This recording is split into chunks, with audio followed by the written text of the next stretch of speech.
Va ora in onda il garage dell'Alfista, l'unica radiovisione dal cuore sportivo. Alla guida Antonino Danna.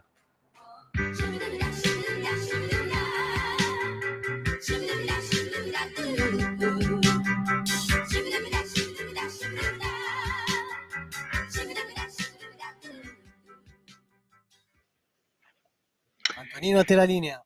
Grazie Lorenz, grazie Sveva, amiche e amici miei, ma non dell'avventura, buongiorno, siete sulle magiche onde di Radio Libertà, questo è il garage dell'Alfista, io sono Antonino Danna e questa è la puntata di oggi, sabato 11 gennaio dell'anno del Signore 2025, vi ricordo come sempre, date il sangue in ospedale, serve sempre, salverete vite umane, chi salva una vita umana salva il mondo intero, secondo appello radiolibertà.net, fesso chi non lo legge perché vi perdete un bellissimo giornale online il quale contiene tanto materiale molto interessante, per esempio i liberamente del direttore responsabile Giovanni Sallusti, lo avete appena ascoltato, oppure l'auto da fè di Giulio Cainarca, la rassegna stampa di Semivarino, anche quella di Pier Vittorio Scimia al sabato, ricordiamola, e poi ancora tanta altra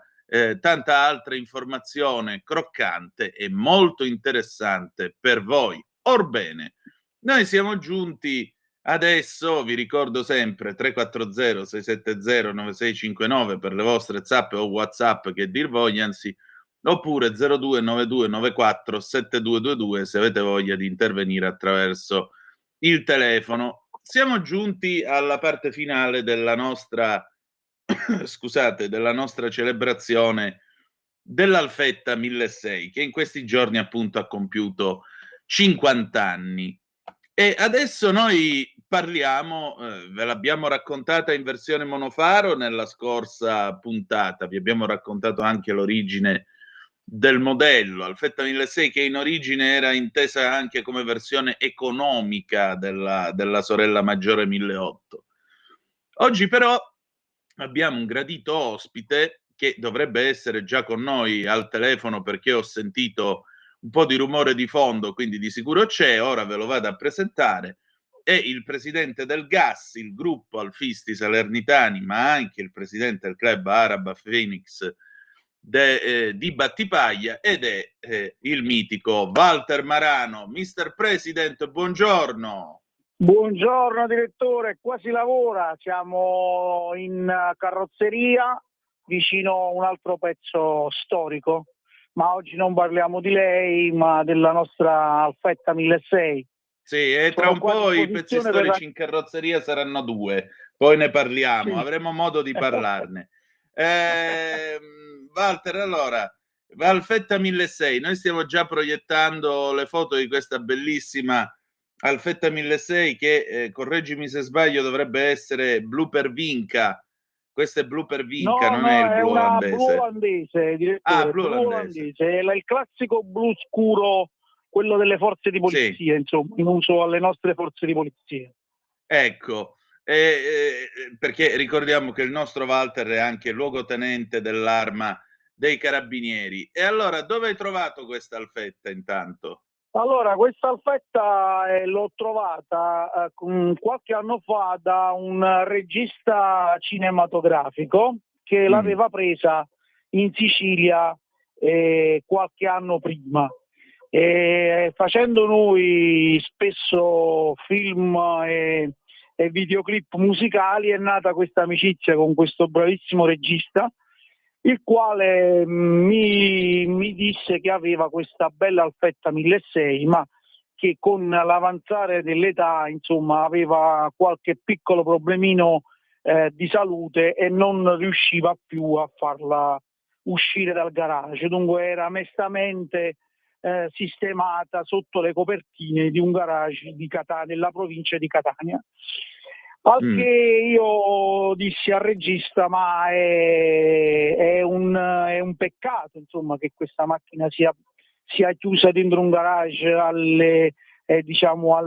dormire, cacciamola un po' fuori, fammela vedere un po'.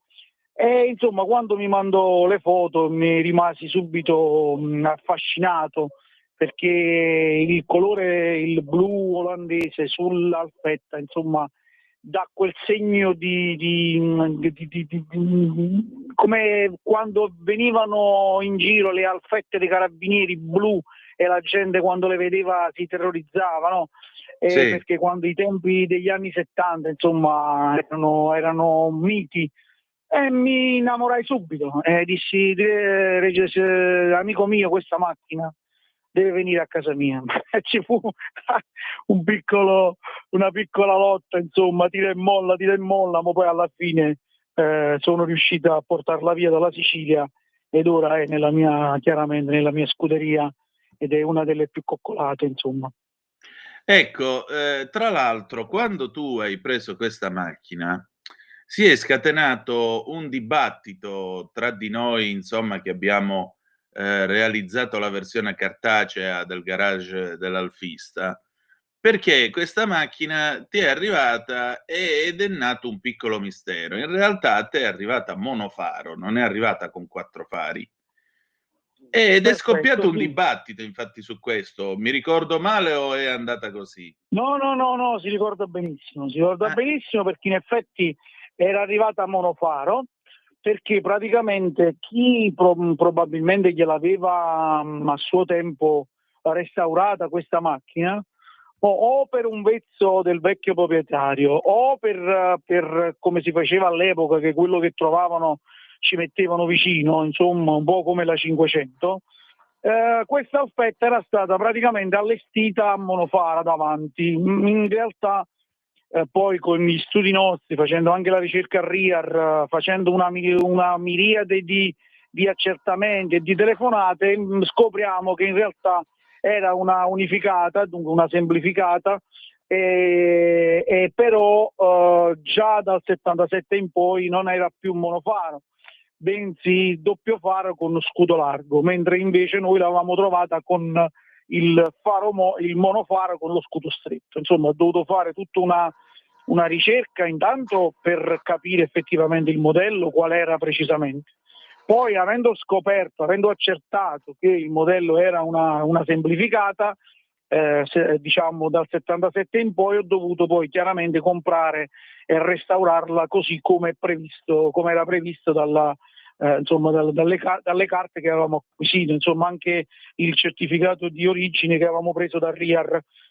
E niente, è stato un bel lavoro, insomma, un lavoro anche di concerto con il carrozziere, che ha dovuto poi chiaramente sistemarla tutta, e l'abbiamo riportata alla sua originalità. Adesso invece è come era nel 1978, insomma, come l'età della sua macchina. Esatto, perché questa è un'Alfetta del 1978 e in particolare la discussione è stata appunto accertare e capire quando l'Alfetta 1600 passò da monofaro a doppio faro, e in questo, devo dire la verità, c'è stato appunto il RIAR, ma c'è stato anche il dibattito con l'amico Alberto Bongiovanni, che voglio ringraziare, perché lui per esempio è proprietario di un'Alfetta monofaro che è del 76 e quindi quella monta ancora correttamente i 2 fari. E poi vedete, qui c'è anche un fatto che io mi permetto di dire a margine di questa vicenda, che riguarda non solo questo modello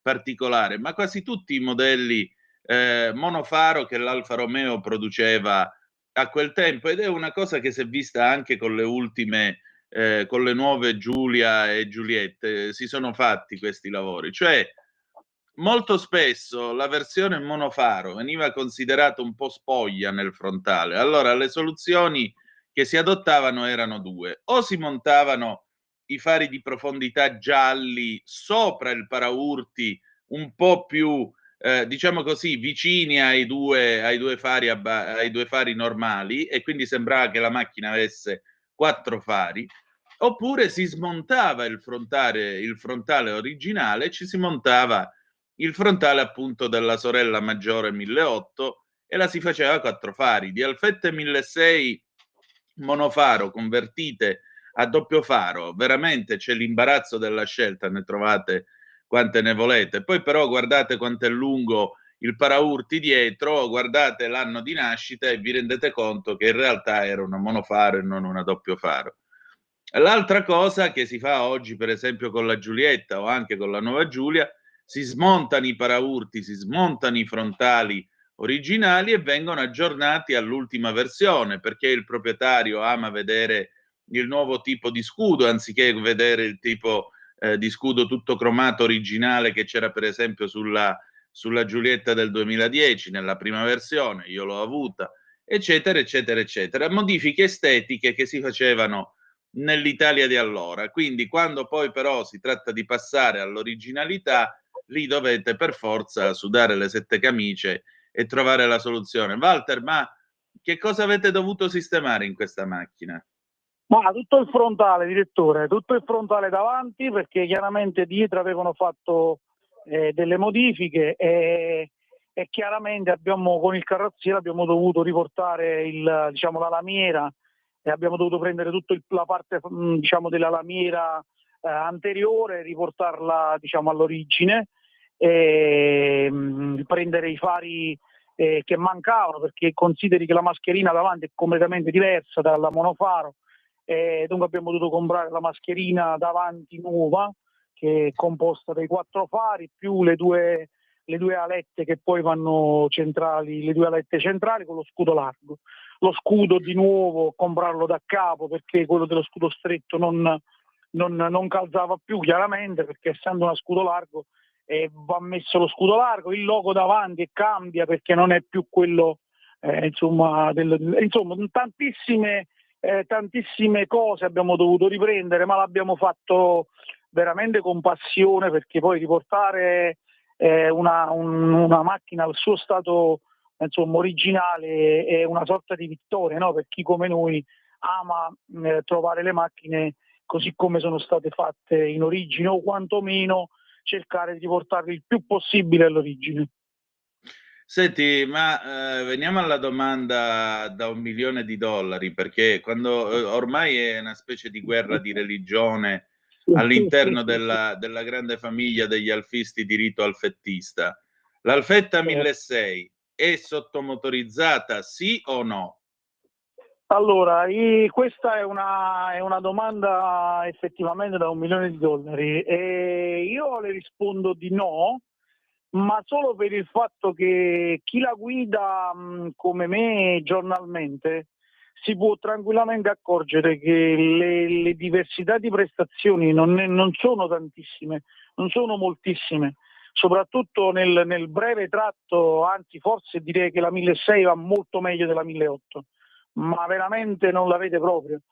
È chiaro che se noi vogliamo andare a calcolare diciamo, nel medio-lungo qualche cavallo in più, la 1800 ce l'ha, è chiaro che qualcosina in più dà, ma io addirittura sottomotorizzata per me è proprio un azzardo, perché non è che stiamo parlando da un 1800 a un 1200 a un 1300, qua parliamo di la differenza di pochi cavalli. Peraltro fu una scelta secondo me più commerciale, per cercare di accalappiare più appassionati possibili con una cilindrata più bassa, per rinvogliarli anche all'acquisto, nella speranza che costasse meno il bollo e meno l'assicurazione, secondo il mio modestissimo parere. Fu più una trovata diciamo commerciale, anche per concorrere con delle vetture che avevano un motore più o meno simile, per concorrere sul mercato. Io questa depotenzialità, così come magari qualcuno la voglia definire, non la vedo. È chiaro che se vogliamo andare a spaccare il millesimo, un po' di differenza c'è, insomma, voglio dire. Questo è Sì, quello che penso io, modesto guidatore di Alfette. beh, ma il modesto guidatore d'Alfetta, essendo appunto un appartenente all'Arma dei Carabinieri, di Alfa Romeo ne ha masticate assai. E allora a maggior ragione la domanda è: tra questa Alfetta e immagino avrai condotto, comunque ti sarai addestrato su Giuliette 1600 o 75 1600, ci sono grosse differenze? Bah, 75, noi nelle 75 avevamo le 1008, prima a carburatori Infatti. e poi iniezione elettronica. Le 1600, insomma, all'Arma dei Carabinieri sono state mai date, nemmeno le Giulietta. Noi siamo passati, insomma, dall'Alfetta Faro Quadro, prima dopo all'Alfa 90 e dall'Alfa 90 alla 75. A noi erano tutte 1008, chiaramente 1008 carburatori era un altro tipo di guida, perché la 75 1008 a carburatori, insomma, voglio dire, era un piccolo mostriciattolo considerando i tempi, i primi anni 80.